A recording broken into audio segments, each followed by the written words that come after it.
जी ने हमें चुना है अपनी संगत के रूप में, अपने चरणों से लगाया है। जय गुरु जी। जय गुरु जी। सभी से विनती है, लंगर प्रसाद के बाद दरबार बाहर भी सजा हुआ है, वहीं से माथा टेक के जाएं। और वैसे जाने की ज़रूरत इसलिए भी नहीं है कि अभी अंकल और आंटी फिर स्टेज पे आप बैठ गए हैं और ऐसा डांस करवाएंगे, ऐसी धूम मचाएंगे कि आप याद करेंगे। सो ये मौका आपको दोबारा नहीं मिलने वाला। आज विनती करने के बाद ये मान गए हैं और अभी आपको धूम धड़ाका सब कुछ होगा। और कृपया आप लंगर के बाद शांत होकर बैठे रहें अगर आपने पूरा आनंद लेना है तो। और ध्रुव अंकल जहाँ भी हों आगे आके बैठ जाएं और बेबो आंटी सत्संग करेंगी और उसके बाद छोटी आंटी।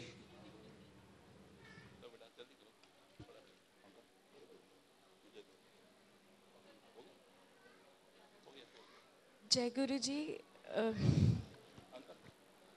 गुरु जी को प्रणाम, गुरु जी की सभी संगत को प्रणाम। सबसे पहले तो गुरु जी हमारे प्रैक्टिकल में बिलीव रखते थे। यहाँ पे सत्संग इज़ अबाउट शेयरिंग एक्सपीरियंसेस और इसका रीज़न होता है एक, हम सब सोचते हैं कि बाकी जगहों पे तो सत्संग कुछ और ही होता है, प्रवचन वगैरह। तो गुरुजी यहाँ पे एक्सपीरियंसेस शेयर करने को क्यों बोलते हैं? वो इसलिए होता है क्योंकि गुरुजी कहते थे इत्थे गल्लां नहीं हुंदियां, इत्थे प्रैक्टिकल हुंदा है। तो गुरुजी नहीं चाहते कि आप उन पे बिलीव करो, उनके एक्सपीरियंसेस सुन सुन के। हम दिखाते हैं कि गुरुजी की ग्रेस कैसी है। अभी हम यहाँ खड़े होके जो भी सत्संग करेंगे वो गुरुजी हमसे बुलवा रहे हैं। हम बैठे बैठे बहुत कुछ सोचते हैं, आज ये बताएंगे संगत को, आज वो बताएंगे, लेकिन ही नोज़ कि वो क्या चाहते हैं, हम क्या बोलें। तो मैं अपने सत्संग से शुरू करती हूँ। लास्ट ईयर मेरी मम्मा, मेरी आंटी एक एस्ट्रोलॉजर के पास जाती थी एंड उन्होंने मुझे कुछ जेमस्टोन्स पहनाए थे कि आप अपने बोर्ड एग्ज़ाम्स में फ़ेल हो जाओगे। तो उसके बाद मेरे अंकल के घर सत्संग था और वहाँ पे किसी आंटी ने बोला कि गुरुजी ज्योतिषों में बिलीव नहीं रखते थे। गुरुजी कहते थे कि जो ज्योतिषों में बिलीव रखते हैं वो दो नाव पे सवार रहते हैं और जो दो नाव पे सवार रहते हैं वो डूबते हैं। ज्योतिषों को पूरी नॉलेज नहीं होती, तो सिर्फ मुझ पे फेथ रखो या फिर उन पे। मैंने उसी दिन अपने जेमस्टोन्स उतार दिए और मैंने अपनी आंटी को बोला कि मैं दोबारा एस्ट्रोलॉजर के पास नहीं जाऊँगी। फिर अगले दिन मेरी नानी, मेरी आंटी ने मुझे कहा कि फ़ेल हो जाएगी और फिर मेरे पास नहीं आना रोते रोते। उनसे मेरी बहस हो गई कि नहीं गुरुजी बैठे हैं, गुरुजी पास करा देंगे, कोई बात नहीं, फ़ेल हो गई तो भी उनकी मर्ज़ी, पास हो गई तो भी उनकी मर्ज़ी। फिर उसके बाद हम लोग मंडे को गुरुजी के दरबार में गए और वहाँ पे मुझे एक अंकल ने गुरुजी का पेंडेंट दे दिया। पहली बार मिला था मुझे वो, और मेरे परिवार में किसी को भी नहीं मिला था। तो मैंने अपनी आंटी को दिखाया कि देखो आंटी, हुन ए मेरा जेमस्टोन है, इसने मेरे को पास तो करा ही देना है। तो उसके बाद मेरे बोर्ड एग्ज़ाम्स हुए एंड अनफॉर्चुनेटली मेरा पहला एग्ज़ाम मैथ्स, जिसमें मैं फ़ेल होने वाली थी।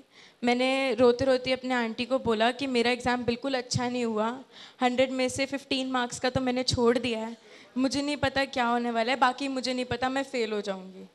तो मेरी आंटी ने बोला अभी भी वक्त है, चल लेते हैं उस एस्ट्रोलॉजर के पास, पहन लो अपने जेमस्टोन्स। तो मैंने कहा कोई बात नहीं, इस बार फेल ही हो जाते हैं, देख लेते हैं गुरुजी फेल कैसे करते हैं। एंड पर मैं बहुत ज़्यादा डिस्करेज थी। मैंने बोला बाकी एग्ज़ाम्स नहीं दूंगी इतना पढ़ने के बाद भी, जो भी। एंड उसके बाद जब मेरा रिज़ल्ट आया तो सबसे ज़्यादा शॉकिंग बात ये थी कि जो एग्ज़ाम सबसे बुरा हुआ था उसमें 100% थी। 15 मार्क्स का एग्ज़ाम छोड़ने के बाद वो 100% कैसे आ गई थी वो गुरुजी को पता है। शायद वो मेरे एफ़र्ट्स को ब्लेस कर रहे थे या फिर उस एस्ट्रोलॉजर को गलत प्रूव कर रहे थे, ये तो वही जानते हैं।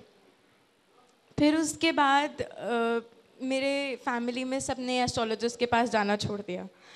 फिर एक दिन मेरी आंटी, अभी रिसेंटली उनके पैरों में लिगामेंट इंजरी हो गई एंड उनको पता नहीं था कि उनके पैरों में लिगामेंट इंजरी हुई है। उन्हें लगा कि वाटर रिटेंशन होता रहता है पैरों में तो वही होगा, तो वो बस स्प्रे करके रेगुलरली गुरुजी के मंदिर सेवा पे जाती रही। और सेवा करते टाइम उन्हें बिल्कुल दर्द नहीं होता था। घर आके वो कहती थी, शी यूज टू क्राई, वो रोया करती थी कि मेरे पैर में इतना दर्द हो रहा है, मैं खड़ी भी नहीं हो सकती। लेकिन जैसे ही उनको फ़ोन आया, आंटी आपकी सेवा है, वो खड़ी होके चल पड़ती थी। फिर डॉक्टर ने उन्हें बोला कि आप एंकल बैंडेज बांध के रखो, और 5 हफ्ते से पहले ये दर्द ठीक हो नहीं सकता। आप बेड से नहीं उठ सकते, आप खाना भी नहीं बना सकते। और मेरी आंटी ऑलमोस्ट 4 दिन बाद गुरुजी के मंदिर सेवा पे चली गई। पूरा दिन उन्होंने वहाँ सेवा करी, और घर आके उन्होंने मुझे ये बोला कि जब मैं सेवा कर रही थी मेरे पैर में 0.1% भी दर्द नहीं हुआ, और अभी घर आई हूँ तो मुझे थोड़ा सा दर्द है। धीरे धीरे धीरे आज 5 महीने हो गए हैं इस लिगामेंट इंजरी को, और मेरी आंटी का दर्द करीब 1 हफ्ते बाद ही ठीक हो गया था। उन्होंने एंकल बैंडेज पहनना बंद कर दिया, वो रेगुलरली सेवा पे जा रही हैं, वो ड्राइव कर रही हैं, वो घर में खाना बना रही हैं, वो सारे काम कर रही हैं। तो ये सब it is not less than a miracle. Guruji सही कहते हैं, यहाँ सिर्फ प्रैक्टिकल होता है। तीसरी चीज़, गुरुजी में इमेंस फेथ रखना सबसे बड़ी चीज़ होती है। हम सिर्फ ये शो करें कि हम उनमें फेथ रखते हैं, that is a separate part, और हम दिल से करें वो अलग चीज़ होती है। थोड़े टाइम पहले मैं एक पार्टी में थी, तो मुझे एक अंकल का फ़ोन आया, आंटी कीर्ति नगर में सत्संग है, आप आ जाओ। तो मैंने उन्हें कहा, अंकल मैं नहीं आ सकती, 8:30 बज गए, मेरे घर से कोई अलाउ भी नहीं करेगा आने को। फिर उन अंकल का दोबारा फ़ोन आया कि आंटी नहीं, आज आप आ जाओ, आज ऐसे लग रहा है जैसे गुरुजी की मर्ज़ी है। तो मैंने अपनी आंटी को बोला कि मैं जाऊं, मेरी आंटी घर पे नहीं थी। उन्होंने कहा मैं नहीं जा सकती, एक काम करो किसी फ्रेंड के साथ चले जाओ, पर 9 बजे तक घर आ जाना। अब मैं वहाँ चली गई, वहाँ गई तो मेरा वहाँ से आने का मन ही नहीं किया वापस। तो मेरे अंकल ने मुझे कहा कि आप एक काम करो, अगर आपको लंगर प्रसाद करना है तो सबसे पहली थाली मैं आपको ही ले देता हूँ। तो मैंने अपनी आंटी को कॉल करने की बहुत कोशिश करी कि मैं उन्हें बता दूँ कि मैं लेट हो जाऊँगी, पर उनका फ़ोन मिला ही नहीं। तो मैं बहुत डिस्करेज हो गई कि घर पे डांट पड़ेगी, मैं बाहर आ गई। फिर जाते टाइम मुझे एक सेवादार अंकल ने बोला कि आंटी आप बिना लंगर करे जा रहे हो, ऐसे नहीं जाना चाहिए।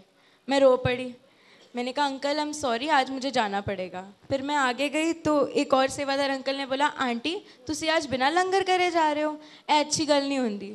फिर मैं रो पड़ी। फिर मेरे अंकल ने कहा एक काम करो, अंदर आ जाओ, लंगर करा देते हैं, सबसे पहले लंगर की प्लेट आपको दे देंगे।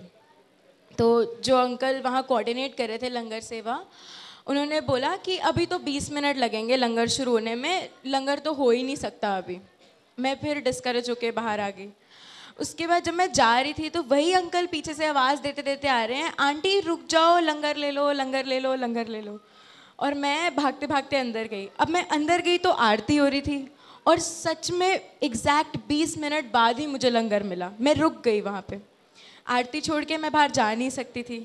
फिर मेरे अंकल ने और मैंने साथ में लंगर किया, एंड इसको हम कोइंसिडेंस नहीं कह सकते कि 2 प्लेट्स वो दे रहे हैं लंगर की, और एक प्लेट में मिनिमम लंगर प्रसाद है और एक प्लेट पूरी भरी हुई है, और वो भरी हुई प्लेट मुझे मिली। और मैंने अंकल को बोला अंकल मैंने आपको पहले ही कहा था, मैं कहीं पार्टी पे थी, मैं वहाँ डिनर ऑलरेडी कर चुकी हूँ, तो मैं इतना सारा कैसे खाऊंगी। तो उन्होंने मुझे बोला आंटी अब आप छोड़ भी नहीं सकते। और उस वक्त ऑलरेडी 9:15 हो चुके थे। बाय द चांस मेरी आंटी का फ़ोन भी नहीं आया था। तो 15 मिनट के अंदर मैं गुरुजी गुरुजी गुरुजी करते करते वो पूरी प्लेट मैंने ख़त्म करी, और मैं अंदर से बोल रही थी गुरुजी तुसी आज की करा रहे हो, हले तुसी मैंने डिनर कराया, हले तुसी लंगर करा रहे हो। फिर मैं बहुत डर गई। 9:30 बज गए। मेरी आंटी ने फ़ोन करके मुझे बहुत डांटा कि इतनी देर तक घर से बाहर हो, बिना बताए, अकेले हो, आज के बाद नहीं जाना सत्संग पे, आज के बाद मेरे को बिना बताए कहीं नहीं जाना, जो करना है करो। मैं बहुत डरी हुई थी। एंड जब मैं घर गई तो मैंने अपनी आंटी को ये सारी बात बताई कि सेवादार अंकल ने मुझे बोला कि आप लंगर करके जाओ, और मैं इसलिए करके आ गई। उन्होंने कुछ भी नहीं बोला और वो बड़े गुस्से से चली गई वहाँ से।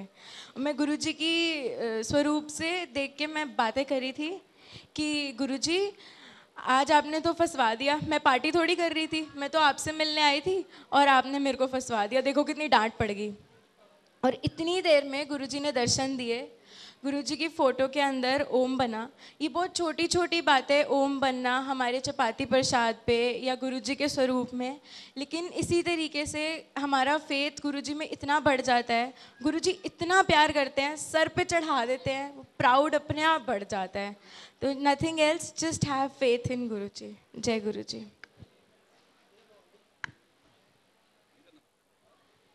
ध्रुव अंकल।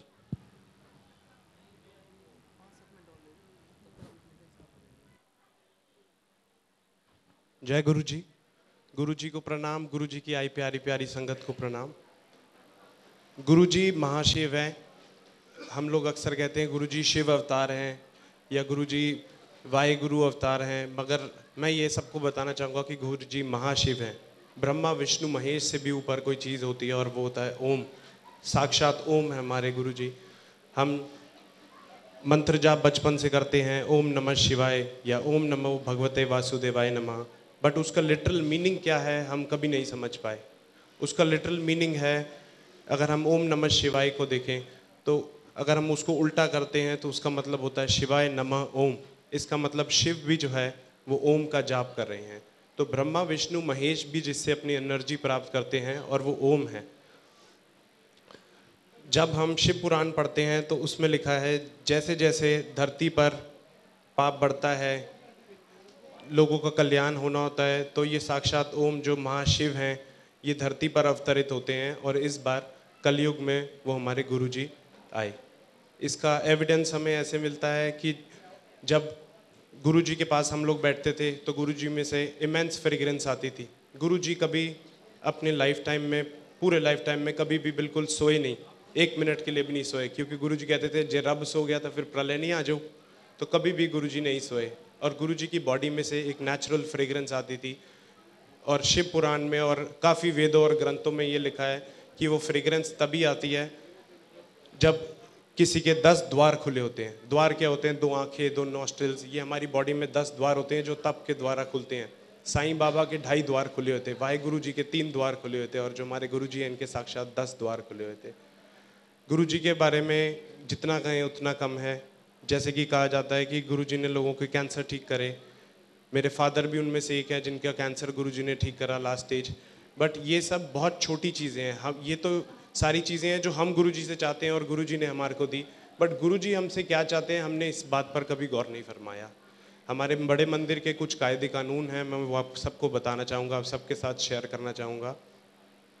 गुरु जी कहते हैं जब आप लोग हमारे पास एक लाइन में मत्था टेकने आते हैं तो आपके साथ साथ 33 करोड़ देवी देवताओं की लाइन भी मत्था टेकने आ रही होती है, मेरे पास ब्लेसिंग लेने आ रही होती है। तो आप कभी भी ओवरलैप ना करें, ओवरटेक ना करें, क्योंकि आपको नहीं पता आप कौन से देवी देवता पे पैर रख के यहाँ पे आ रहे हैं। तो गुरु जी जो है हमारे से चाहते हैं कि हम कभी भी मोबाइल फ़ोन ना यूज़ करें यहाँ पे आके, क्योंकि गुरु जी कहते थे या तो आप मोबाइल की वाइब्रेशन ले लो या तो आप मेरी वाइब्रेशन ले लो। तो अगर हमें अपनी ब्लेसिंग्स चाहिए तो गुरु जी ने हमेशा कहा है कि मंगो नहीं मनो। तो जो गुरु जी कहते हैं हमें वो सारी बातों का ध्यान रखना है कि इंस्टेड हम अपना मांगना शुरू करें। कुछ सत्संग है जो मैं शेयर करना चाहूँगा। अभी रिसेंटली कल रात को ही शिवरात्रि, महाशिवरात्रि थी, तो गुरु जी के वहाँ पे हम लोग बैठे थे। तो एक आंटी आई, बड़ी पुरानी संगत गुरु जी की, वो कहती हैं कि गुरु जी एक पेरेंट्स आए, वो अपने न्यूली बॉर्न बच्चे को लेस देन 1 ईयर, वो बच्चे को जो है गुरु जी से ब्लेस कराने के लिए लाए। तो जब वो गुरु जी के पास ब्लेस कराने के लिए लाए तो गुरु जी ने कहा इन्हों एक कमरे बंद कर दो। तो उसको कमरे में बंद करा, उसकी मदर गुरु जी के पास बैठी रही। तो बच्चा 3 घंटे तक तड़पता रहा, रोता रहा, चिल्लाता रहा। गुरु जी ने किसी को आज्ञा नहीं दी, गुरु जी गद्दी पे आके बैठ गए। जब गुरु जी गद्दी पे आके बैठ गए तो गुरु जी की मर्जी है, जब वो उठेंगे तभी वो उठेंगे। 3 घंटे बाद गुरु जी ने कहा कि आप जो है बच्चे को लेके आओ। तो जब वो बच्चे को लेके आए तो बच्चा अनकॉन्शियस था। तो जब बच्चा अनकॉन्शियस था गुरुजी ने उसके कान में कुछ बोला और बच्चा एकदम से जाग गया। तो गुरुजी ने उसकी मदर को कहा हुन जाके किसी पंडित नूं दिखा, इन्हें 3 साल जेल च रहना सी ते मैं 3 घंटे च इदा कल्याण कर देता। तो ऐसे हैं हमारे गुरुजी जो डॉक्टरों की डॉक्टरी और पंडितों की पंडिती फेल कर देते हैं। के पॉल अंकल हैं जो एक्स कमिश्नर ऑफ दिल्ली रह चुके हैं, आजकल गवर्नर ऑफ मेघालय हैं। अभी उनके घर सत्संग था पीछे। उनको वे बैक इन 2002 गुरुजी ने कहा था कि ये दिल्ली का कमिश्नर भी बनेगा तो गवर्नर भी बनेगा, ये बड़ा चंगा मुंडा है। तो जब वो 2013 में बने थे गुरुजी के जाने के बाद, हम ये ना सोचें कि गुरुजी आज नहीं हैं या गुरुजी गद्दी पे नहीं बैठे तो हमारा कौन है। नहीं, नई संगत और पुरानी संगत कोई नहीं है यहाँ पे, क्योंकि आज हमको लगता है कि हम आज से गुरुजी के पास आना शुरू हुए हैं, लेकिन नहीं, आपको नहीं पता। गुरुजी कहते हैं कि आप कौन से जन्मों से जुड़े हो। शायद मैंने गुरुजी के दर्शन करे, आपने नहीं करे, हो सकता है कि आप गुरुजी से पहले से जुड़े हो और मैं आपसे बाद में आया हूँ। मैं बिगनर हूँ और आप जो है प्रोफेशनल है, बहुत पहले टाइम से गुरुजी के पास आ रहे हैं। गुरुजी ने बार बार ही बोला है कि मंगो नहीं मन्नो। एक आंटी थी, एक अंकल थे, तो उन्होंने गुरुजी को कहा, गुरुजी मेरा गोडा ख़राब रहता है तो आप प्लीज़ मेरे को ब्लेस करो। तो गुरुजी ने कहा, कमलिया 2 दिन बाद तेनू हार्ट अटैक आना है, जे मैं तेरा गोडा ठीक कर दिया तो तू की करेगा, तेरी मौत हो जाएगी तो तू की करेगा। तो ये गुरुजी सिर्फ और सिर्फ आपकी हेल्थ ही नहीं, आपको लाइफ भी ब्लेस करते हैं, आपके सारे कर्म कट जाते हैं यहाँ पर आकर। कभी भी हमने यहाँ पर आके कुछ मांगना नहीं है गुरुजी से, सिर्फ गुरुजी के आदेशों का पालन करना है। जय गुरु जी।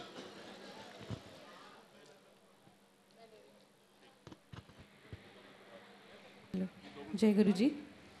बहुत अच्छा, देखो बच्चों के मुंह से इतनी प्यारी बातें और स्पिरिचुअलिज्म गुरुजी ने इनके मन में डाला है, ये देख के बहुत खुशी हो रही है कि हमारे बच्चे जुड़ रहे हैं, बच्चों में सेवा भाव जाग रहा है, बच्चे पेरेंट्स को लेके जा रहे हैं गुरुजी के पास। ये सबसे बड़ी अनोखी बात है। नहीं तो होता यूँ है कि पेरेंट्स कहते हैं कि चलो धूप बत्ती करो, मंदिर जाओ, ये करो, और यहाँ उल्टा हो रहा है कि बच्चे पेरेंट्स को लेके जा रहे हैं, और ये सबसे अनोखी बात है। जय गुरु जी की। मेरी सबसे पहले संगत से अनुरोध है, कोई भी लंगर प्रसाद में ज़रा भी जूठा ना छोड़े, वो अपने हिस्से की ब्लेसिंग्स को वेस्ट ना जाने दें प्लीज़। ये डिवाइन लंगर है, ये अमृत है, आप कृपया करके अपना लंगर पूरा पूरा खाएं। आज हमारे बीच में यहाँ गुरुजी आए, हमारे गुरुजी को बहुत बहुत शुक्राना है। गुरुजी ने हम सबको ब्लेस किया, यहाँ आके हम सबको गुरुजी ने दर्शन दिए। मैं एक छोटा सा सत्संग सुनाती हूँ जो मेरे साथ सिर्फ कल ही बीता है। मैं कल शिवरात्रि पे मंदिर गई हुई थी। हमारी कीर्ति नगर से 10 बसेस गई थी, एक बस की जिम्मेवारी हमारी भी थी। हम लोग वहाँ पहुँचे, लाइन में मेरी बिटिया लगी हुई थी आंटी, वो मंदिर की सीढ़ियाँ चढ़ रही थी। मंदिर की सीढ़ियाँ चढ़ते हुए उसने टर्न होके पीछे समाधि की, गुरुजी की समाधि की फ़ोटो ली। फ़ोटो की समाधि ले रही है तो उसमें देखने पे पता चल रहा है कि उसमें गुरुजी का स्वरूप आ रहा है, और वहीं स्टेप पे खड़े होके पीछे समाधि की तरफ देख रही है तो पीछे कुछ नहीं है। उसने 3 बारी मुड़ के अपना फ़ोन देखा, पीछे समाधि पे देखा, और गुरुजी हम सब के बीच में थे। हम जितने लोग गए हुए थे, सिर्फ मन की आंखें चाहिए थी। हमें गुरुजी मिले बिटिया को। घर आके जब उसने मुझे बताया, क्योंकि हम लोग अलग अलग थे, तो मैं रात को गुरुजी से लड़ रही कि गुरुजी मैंने ते दर्शन दिते नहीं, ते एनो दर्शन भी दे दिते। मैं कहा हो सकता मेरे पाप होंगे अली। सुबह मुझे बिटिया मेरे को बोलती है आंटी कि मम्मी एक मैं ही रह गई थी, आपको भी दर्शन हुए थे, आपको याद है? जबकि मैंने इससे कुछ नहीं कहा था, पर गुरुजी ने जवाब दिलवाना था मेरा, जो मेरी लड़ाई थी गुरुजी से।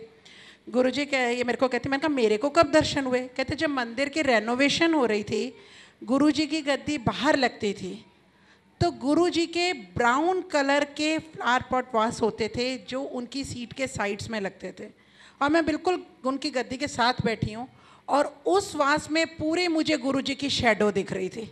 और मैंने पूरा गुरुजी को उस दिन दर्शन किए। मुझे ध्यान आया, हाँ मैंने तो भी तो करे थे दर्शन, और मैं गुरुजी से बिना बात के लड़ रही थी रात को। मतलब गुरुजी आपके प्रश्नों का उत्तर अपने आप, चाहे वो शब्द में दे दें, चाहे किसी भी रूप में दे दें, लेकिन आपके अपने प्रश्नों का हल ज़रूर मिलता है। आप सच्चे मन से याद करें, गुरुजी आपके बीच में है। मेरे घर में एक छोटा सा सत्संग रखा था, मन में दिल था कि हाँ जी गुरुजी की जोत जलानी है। हम लोग सिर्फ 12-13 जने थे जो घर में बैठे हुए थे। जोत लगाई हमने गुरुजी के लिए, गुरुजी का भोग रखा, मतलब जैसे थोड़ा सा ड्राई फ्रूट, क्योंकि हम कम ही जने थे। तो इतने में मेरी छोटी आंटी का ध्यान था बिटिया का, वो कहती मम्मा एकदम से बाउल हिला है, कांच का बाउल, हैवी बाउल है, मम्मा गुरुजी ने भोग स्वीकार कर लिया। मेरे घर गुरुजी आए, मेरे ऐसे नसीब, मेरा रोना नहीं रुका। अभी भी कई बारी भजन सुनते हुए, शब्द सुनते हुए अपने आप गुरुजी से आंसू आ जाते हैं, पता नहीं किस चीज़ का। गुरुजी ने बहुत कुछ दिया, जो आज मैं ठीक खड़ी हूँ गुरुजी ने दिया। तो मेरे वहाँ पे आंसू आ रहे, गुरुजी के स्वरूप मेरे सामने है, मैं बैठी हुई हूँ, इतने में क्या देख रही हूँ कि गुरुजी की भी आंख से पूरा आंसू आ रहा है और पूरे नोज़ के ऊपर टिका हुआ है। और मैं रोते रोते, बिल्कुल क्लिस्टर क्लियर एकदम मोती था जो बिल्कुल नाक के ऊपर गुरुजी के आया हुआ। मैं हैरान, मैंने कहा गुरुजी आपने मुझे बिल्कुल तो ठीक रखा हुआ है, आप क्यों रो रहे हो? आप गुरुजी मत रो, मैं बिल्कुल ठीक ठाक हूँ। मुझे नहीं पता क्या था, लेकिन गुरुजी का वो ड्रॉप गिरी नहीं, उसके बाद दोबारा ज़रा नहीं कुछ भी आंसू का ड्रॉप भी आई। मैं हैरान थी कि मेरे घर में गुरुजी आए और मेरी खुशियाँ ही नहीं समा रही थी। मतलब आप ये नहीं सोचे कि हम बड़ा सत्संग करेंगे तभी गुरुजी आएंगे। गुरुजी हमेशा पल पल वो हमारे साथ हैं। आप गुरुजी को सच्चे दिल से याद करें, गुरुजी आपके दिल में मिलेंगे। जय गुरुजी की। जय गुरुजी।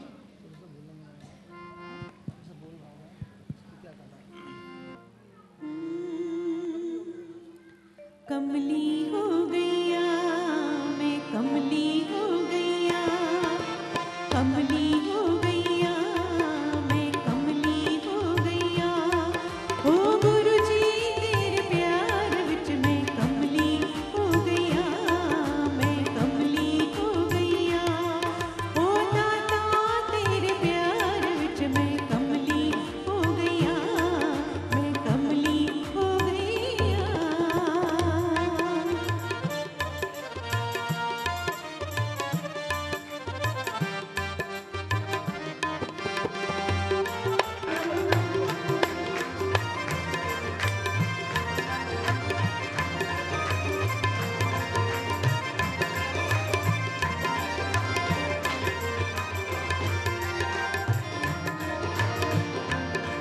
एक पल नू मेरे हंझ वगदे, दूजे पल में हंसा। ओ एक पल नू मेरे हंझ वगदे, दूजे पल में हंसा। तेरे तरस नू हर वेले तरसा, दर्द न किधरे दसा। मैं कमली हो गैया, मैं कमली हो गैया। हो सतगुरु तेरे प्यार विच मैं कमली हो गैया, मैं कमली हो गैया।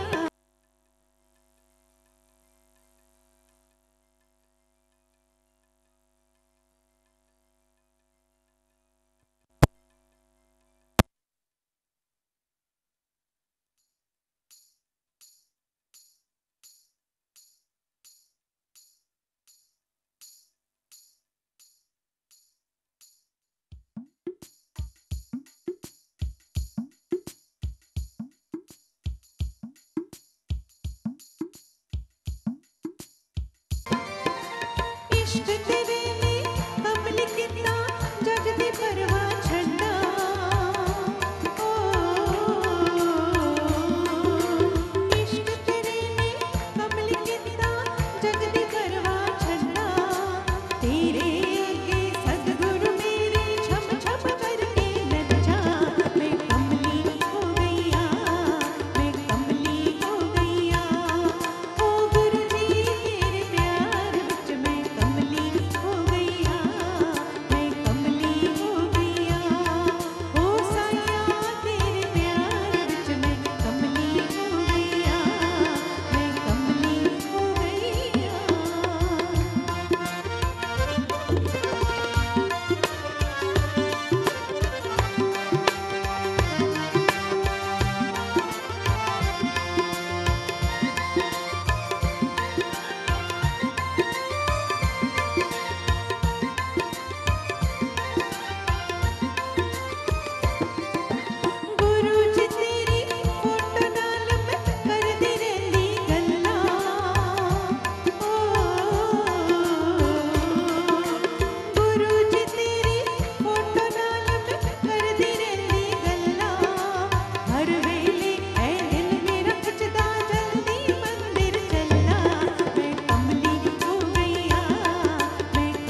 अनिल अंकल।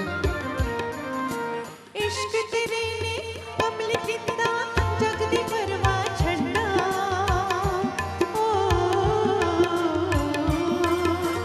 इश्क तेरे ने कमल किता जग दी परवाह छड्डा तेरे अगे सतगुरु मेरे छम छम करके नचा मैं कमली हो गईया मैं कमली हो गईया ओ दाता तेरे प्यार विच मैं कमली हो गईया मैं कमली हो गईया ओ सतगुरु तेरे प्यार विच मैं कमली हो गईया मैं कमली हो गईया।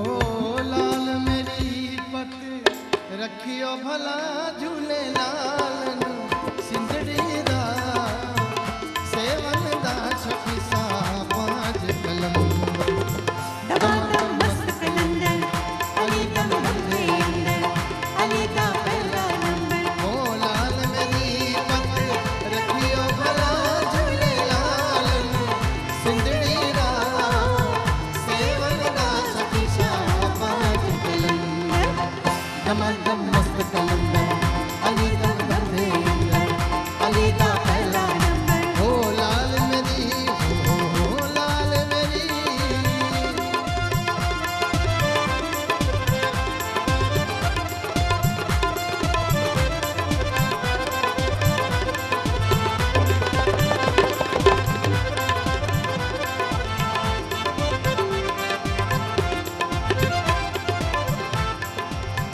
चार चराग तेरे बलन हमेशा चार चराग तेरे बलन हमेशा पजमा में बालन आई हा भला झूले लालन ओ पजमा में बालन